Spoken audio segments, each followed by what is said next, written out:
લગભગ એક જ અઠવાડિયાના ગાળામાં ગુજરાતને ચાલુ મહિને 3 નવી ટ્રેન મળવા જઈ રહી છે. પ્રવાસન ઈચ્છુક મુસાફરોને પહેલી ટ્રેન મળી આ એક અઠવાડિયાના ગાળામાં જ, જ્યારે વડાપ્રધાન નરેન્દ્ર મોદીનો રાજસ્થાનમાં કાર્યક્રમ હતો અને તેમણે બિકાનેર મુંબઈ ટ્રેનને લીલી ઝંડી આપી. બિકાનેર રાજસ્થાનમાં, મુંબઈ મહારાષ્ટ્રમાં, વચ્ચે ગુજરાતના 9 સ્ટેશનો પર આ ટ્રેન ઊભી રહેવાની છે, બલકે શરૂ થઈ ગઈ છે.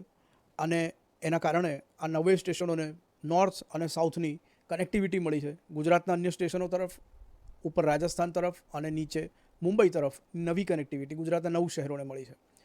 આ તો થઈ રાજસ્થાનમાં નરેન્દ્રભાઈએ જે ટ્રેનને લીલી ઝંડી આપી તેની વાત.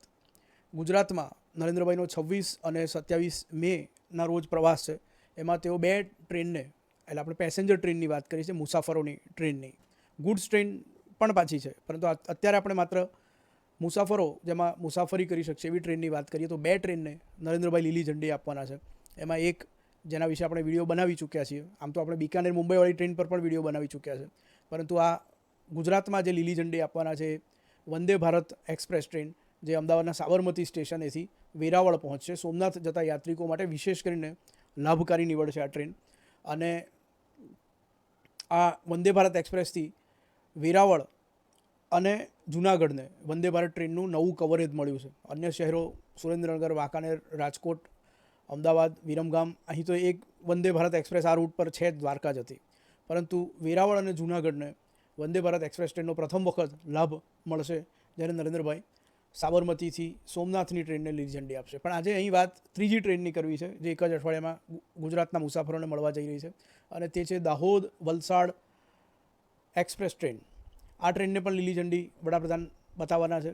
અને આ આપણે દાહોદથી જોઈ લઈએ તો 11:55 સવારનો ડિપાર્ચર ટાઈમ છે, ઉપડશે ટ્રેન. અને ત્યારબાદ લીમખેડા, પીપલોદ, ગોધરા, દેરોલ, સમલાયા, આ તમામ સ્ટેશનોને પણ આ ટ્રેનનો લાભ મળશે બોર્ડિંગ અને ડિબોર્ડિંગ માટે. અને પછી વડોદરા જંકશને પહોંચશે 2:40 વાગે બપોરે. એટલે લગભગ દાહોદથી વડોદરા મુસાફરીનો રોડ માર્ગે પણ 2.5 કલાક જેવો ગાળો હોય છે, તો લગભગ એટલો જ ગાળો છે. પણ ટ્રેન મારફતે દાહોદથી વડોદરા પહોંચી શકાશે. વડોદરાથી મિયાગામ, કરજણ, ભરૂચ, અંકલેશ્વર, સુરત પહોંચી શકાશે. અને આગળ નવસારી, બિલીમોરા અને વલસાડ 8:05 રાતનો એનો અરાઇવલ ટાઈમ છે. હવે આપણે સામી દિશામાં જોઈ લઈએ તો વલસાડથી સવારે 5:15 આ ટ્રેન ઉપડે છે, અને ત્યાર પછી દાહોદમાં 11:05 કલાકે તેનું અરાઇવલ છે.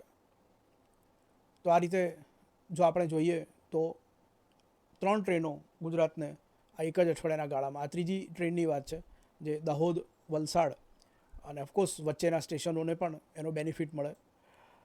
આ જે દાહોદ વલસાડ એક્સપ્રેસ ટ્રેન છે એમાં એસી ચેરકારની વ્યવસ્થા છે, સેકન્ડ ક્લાસ સિટિંગની પણ છે, અને જનરલ સેકન્ડ ક્લાસ કોચીસ પણ છે. એનું બુકિંગ આજથી શરૂ થઈ ગયું છે.